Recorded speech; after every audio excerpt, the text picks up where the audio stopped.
Bueno, vamos a comenzar con una reacción a lo que dijo ayer, lo que ocurrió aquí mismo en Fútbol Picante, con respecto a una declaración de Hugo Sánchez. Dice en su cuenta de Twitter la Asociación Mexicana de Futbolistas Profesionales, AMF Pro MX, dice, una tristeza, refiriéndose directamente a Hugo Sánchez, dice, una tristeza que nos digas que no tienes tiempo, Hugo, para apoyar a los futbolistas. Desde los años 80, hoy te seguimos esperando. ¿Qué le responderías, Hugo, a lo que dice el Twitter de la Asociación Mexicana de Futbolistas Profesionales? Bueno, no sé quién haya firmado esa nota, porque yo creo que no tiene la historia de todo lo que he estado declarando desde que era jugador. Y fui de los que insistí todas las veces que venía de España para México. Ustedes, los periodistas, me preguntaban prácticamente siempre lo mismo y era lo de la Asociación de Futbolistas Mexicanos. Y yo decía que es necesario porque ya en España, en muchos países del mundo, eso y hasta lo intenté. Es más, ya lo comenté ayer, David, como bien escucharon todos. En 1993, cuando fuimos a la Copa América, a mí me calificaron. Les cuento la anécdota porque Emilio Azcárraga en ese entonces le mandó llamar a Miguel Mejía Barón, que era el entrenador, para que pues tuviera un respaldo. Y el respaldo que le dijo Emilio, el Tigre, en paz descanse, le dice, oye, Miguel, sea como se llame, tú le puedes cortar la cabeza a quien sea, que yo te apoyo. Entonces Miguel, Caray. muy buena relación y muy buena amistad que teníamos siempre, me dice, Hugo, ven, me mandó llamar a su habitación y me dice, Hugo, cuidado porque van por ti. Te quieren cortar la cabeza, te quieren hacer a un lado por estar haciendo de líder o que tú eres el cabecilla de la rebelión que quieren hacer los futbolistas. Entonces, de que he querido, por supuesto, y fui uno de los líderes. Ahí también estaba Beto García Aspe, que también fue testigo, los jugadores como Ramón Ramírez, bueno, varios jugadores saben perfectamente que lo que hicimos estando en activos, lo intentamos, y mira que yo no estaba con la situación de poder ayudar de forma directa, porque estaba jugando yo en España, pero cada vez que venía a Claro. México, por supuesto que contribuía y apoyaba hasta el grado que tuvo un enfrentamiento directo con Carlos Hermosillo, con Chepo de la Torre y Ruiz Esparza, cuando por esquiroles dijeron que no, y ahí fue como ayer les dije que enfrente de todos los jugadores les digo que son unos esquiroles y que no puede ser que por ustedes tres no se pueda hacer eso, porque la unidad hace la fuerza y por esos esquiroles se rompió en ese entonces la posibilidad de que hubiera una asociación de futbolistas fuerte y seguro que los directivos hubieran accedido a reconocernos en ese momento, pero no se pudo. Sí, yo me acuerdo muy bien de aquellos días, Hugo, y realmente la mentalidad que tú tenías al venir de Europa, que ya era una mentalidad diferente. Un poco más adelante vamos a tener un reportaje muy interesante sobre las ligas o los países más desarrollados en materia futbolística, cómo el sindicato, la asociación de futbolistas realmente es importante y fundamental. Roberto Gómez Junco, Roberto, ¿qué tan importante es que las grandes figuras del fútbol se involucren en este tema del sindicato? Aunque yo, por ejemplo, veo en Argentina, en otros lugares, muchas veces ni siquiera son las figuras, son los futbolistas de cada equipo los que realmente se comprometen para unir y tratar de defender sus derechos.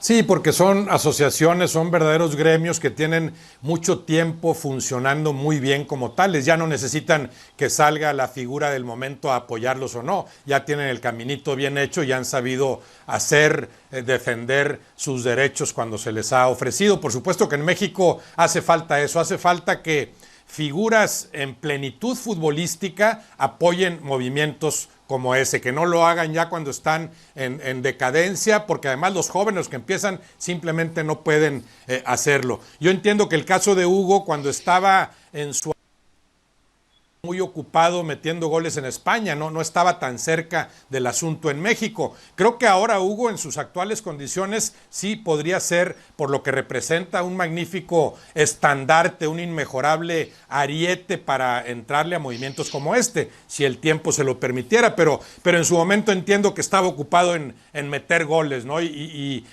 no es fácil pedirle está triunfando en otros lares, que se preocupe por lo que sigue pasando en el reducido mundo del fútbol mexicano. Creo que les atañe mucho más a las figuras que están acá y que están en su plenitud futbolística. Sí, y mira que José Luis Higuera, en el fútbol mexicano hemos tenido movimientos, intentos de los futbolistas que finalmente han sido sofocados, ya lo mencionaba Hugo Sánchez en su momento, y así han existido otros en la historia. Me acuerdo mucho el de Carlos Albert, nuestro compañero, colega, que también luchó fervientemente por una asociación, un sindicato de futbolistas, y siempre fueron obviamente pisoteados, pero los únicos, fíjate lo que son las cosas, José Luis, los únicos que pudieron detener el fútbol en México fueron los árbitros. Los árbitros llegaron a tener más fuerza que los propios futbolistas. Claro, David, yo lo mencionaba, creo que también es un tema de preparación, creo que no es rebeldía por rebeldía, y me parece que hay que ser, en ese caso, muy inteligente, porque no es un tema de rebeldía o de pelear algo por pelearlo. Yo creo que lo mencionaba Roberto, aparte de la jerarquía futbolística, hay muchos jugadores que están preparados, el mismo Roberto, como mencionaba ahorita de Hugo, yo sigo pensando que Roberto es una gente, por ejemplo, muy preparada, muy equilibrada, que tiene una carrera fuera de la cancha que puede aportar mucho también para el sindicato del futbolista, porque, reitero, hay jugadores en activo, pero hay, como lo dijo el mismo Roberto, hay jugadores que siguen estando muy jóvenes, representan al gremio, lo entienden y tienen conocimiento, se han preparado. Está el mismo, como digo, Roberto, y hay varios jugadores que pueden hacerlo. Creo que un tema de los árbitros fue que tal vez es un gremio más pequeño, David, o que de alguna forma fue más fácil coordinarlos, ¿no? Sigo pensando que a veces el jugador tiene una situación de individualismo, a pesar de jugar en un deporte colectivo, a la hora de unirse o de pelear por una situación grupal, es individualista y él nada más ve su chequera, ¿no? No quiero generalizar, pero parecería que así es, que al final se unen por un pleito de unas primas o siempre es por dinero. No, de acuerdo contigo, de acuerdo contigo, José Luis. Ayer hablaba con un dueño de un equipo de primera división y me decía que tiene un futbolista extranjero que cobra más de $1 millón al año y le llamó a todos sus jugadores para decirles que tiene que reducir del 15 al 20% los salarios por ese tema de la pandemia. Y a la mayor parte lo entendieron. El futbolista extranjero ni siquiera le contestó el teléfono. Le mandó al apoderado, al representante, y le dijo que no, que su salario nadie lo toca y que a él no le importa absolutamente nada. Le dijo, oye, pero con lo que tú, el 15-20% que tú me estás dando o estás dando de tu salario, le vamos a pagar a empleados del club, jardineros, porteros, le vamos a pagar a empleados que realmente viven al día con su sueldo. No le importó. Le importó su sueldo, su dinero y su carrera. Y si les dices algo, contestan como contestó este personaje diciendo, es que la carrera de un jugador es corta y hay que aprovecharla. Exacto. Al máximo. El futbolista de hecho, así es, lamentablemente, en su generalidad, hay excepciones honrosas, José Luis. Claro, por supuesto, no podemos decir que todos, y yo quisiera invitar el mismo Hugo. De hecho, hay problemas entre ellos por el pago de la distribución de primas de premios. David, no nos vayamos muy lejos. Hay jugadores que no están dispuestos en un premio en repartirlo de forma equitativa entre 25 y siempre son los que más ganan. Es un tema bien profundo, sin generalizar, y a lo mejor podrían aportar, en este caso Hugo y Roberto, porque hay de todo, y hay el extranjero y hay el nacional, pero desde ahí ves un problema con el jugador. Muchísimas veces, hasta la repartición de un premio hay problema. Sí, de acuerdo. Lo hemos visto una y otra vez. Hugo, ¿por qué el futbolista a veces peca, como dice José Luis, de ser demasiado individualista, de pensar solamente en él? ¿Por qué a veces parece que el jugador es egoísta y no le importa más que su carrera y no la del gremio, no el beneficio general? Yo creo que estamos hablando del fútbol mexicano, que en el fútbol mexicano realmente el jugador casi no es jugador, es un esclavo. Y así lo venía diciendo cada vez que venía de España, como mencioné anteriormente, porque el futbolista, estando en países como España, donde estuve muchos años, desde que llegué fue un trato especial y tremendamente responsable en cuanto a ser futbolistas profesionales. Ahí en España sí me sentía futbolista profesional. Aquí en México no me sentía futbolista porque tenía que obedecer todo lo que querían hacer los directivos. Y aquí no hay ni voz ni voto, efectivamente. Entonces quería también añadir, estaba recordando, David, que he sido tan inquieto en cuanto al tema de pedir lo justo en cada momento, que cuando estuve de entrenador, en mi etapa de entrenador, en mis años iniciales con Pumas, hasta organicé un movimiento porque quería que hubiese una asociación de entrenadores de México. No sé si recuerdan que estaba Alberto de la Torre, saqué una cita con él, y el que iba a ser presidente de esa asociación de entrenadores en México era Diego Mercado. Así que creo que hay contexto también de que sí he estado inquieto y me preocupa, obviamente me preocupa la situación del futbolista y del entrenador en México, porque es muy manipulable o muy manipulado en su momento, y ahora esperemos que con estos cambios uno de ellos sea el respeto al profesional, porque en México sí efectivamente han sucedido situaciones en las cuales el jugador se ha vuelto individualista porque no hay ese respaldo colectivo del gremio y que pelean todos juntos. Lo intentamos, pero tristemente en mi época los esquiroles fueron los traicioneros. Pero una Roberto, pregunta, David. sí, José Luis. Perdón, una pregunta, Roberto, Hugo, David. Sí. ¿Para qué debería de unirse el futbolista mexicano? Creo que la primera pregunta, ¿para qué el gremio debería de proteger salarios, condiciones de trabajo? Creo que sería importante cuál es la agenda del futbolista. No sé si ustedes lo tengan claro. A mí a veces parece que la agenda es un poco dispersa o a como se tiene la situación se arma una agenda. No sé si el jugador tenga realmente para qué quiere su sindicato. Esa sería una pregunta. No sé si ustedes lo ven igual que yo. Bueno, Roberto, en general ¿le para das tú o yo?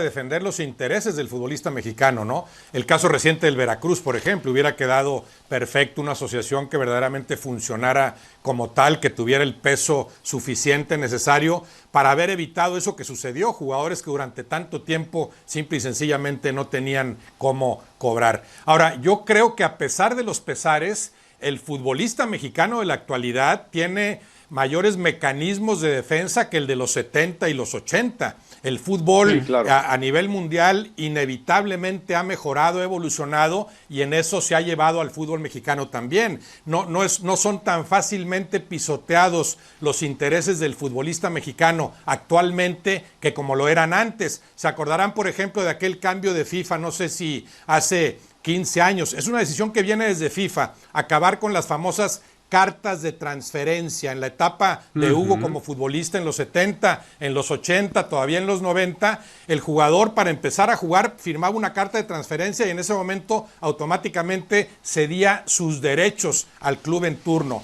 La FIFA de repente dice, olvídense de cartas de transferencia, lo que prevalece es el contrato.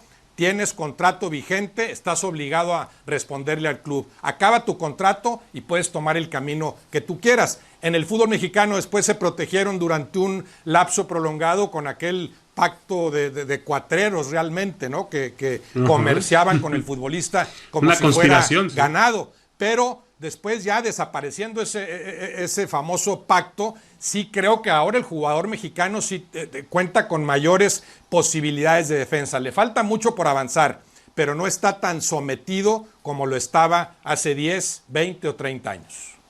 Y pareciera, ayer se lo decía José Luis, pareciera que los clubes mexicanos, que todavía algunos directivos, quizá los de la vieja guardia, o algunos grupos que se mantienen con poder y que han tenido el poder históricamente en el fútbol mexicano, les cuesta trabajo admitir los nuevos lineamientos y los nuevos derechos que tiene el jugador en el mundo. Está claro que ayer lo discutía mucho con José Luis Higuera, pero uno de los temas más trascendentes en la historia de los derechos del futbolista en el mundo es el derecho de quedar libre, de ser agente libre, Claro. algo que se manejó mucho Sí. en las ligas de los Estados Unidos en la década de los 70. En el fútbol finalmente llegó, pero en México les cuesta trabajo, José Luis, Oye, David, entender que el jugador me es gustaría libre.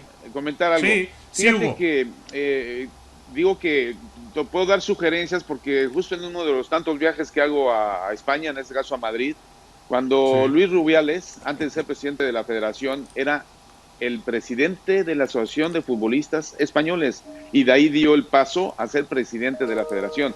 Y estando él de presidente, fui a su oficina para pedirle toda la información relacionada a cómo se formó y todos los artículos que hay. Por eso José Luis estaba preguntando cuál es la agenda. Son muchísimas las agendas o muchísimos los temas a tocar en el mejoramiento del futbolista mexicano. Yo le sugiero al presidente no sé si es autónomo o independiente de la Asociación de Futbolistas Mexicanos, que vayan a España, que vayan a Argentina, que vayan a Alemania, que vayan a Italia, que vayan a todos los países de primer mundo donde tienen muchos años las asociaciones de futbolistas, y pregúntenle cómo se formaron y que si le pueden dar los estatutos y los artículos que tienen ellos ya avanzado, y eso les ayudaría mucho, y ojalá pues que tengan esa inquietud. Yo, sin tener nada de interés de querer ser presidente de la Asociación de Futbolistas Mexicanos, estando yo allá, me dieron toda la información que requerí. Lo que pasa es que esa información ya se quedó antigua. La actual es la que tienen que ir a pedir, y ya verán que les va a ayudar muchísimo para fortalecer y que realmente haya credibilidad.